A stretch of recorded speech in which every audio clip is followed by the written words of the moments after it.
और हमारी औलादे हैं, इनका भी हमारे ऊपर हक है। जैसे हमारे भाई मुख्तियार अभी थोड़ी देर के बाद आ जाएंगे, इनके बेटे साथ उठा के इनको लेके आएंगे।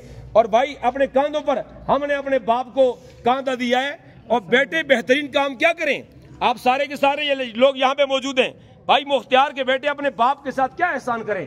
उसके साथ ये एहसान करेंगे कि जब यहाँ से उसकी तदफीन हो जाएगी, सबसे पहले देखेंगे भाई उसके माल में से उसको कफन दिया है, फिर उसके बाद देखेंगे उसका कर्ज कितना वो दिया है, कर्ज अदा करने के बाद फिर वसीयत देखिए उसने कोई की है, फिर उसके बाद आप ये देखेंगे कि भाई इसके कुल माल में से इसकी बेटियां कितनी हैं, इसके बेटे कितने हैं। आज हम हाजी भी हैं, नमाजी हैं, मुत्तकी हैं, परहेजगार हैं, जिहाद, जिक्र और अस्कार सब चीजें हैं, लेकिन जिस बात में हम जीरो पे हैं वो असल बात यह है, हम हुकूकुल इबाद पे डाका डाल देते हैं।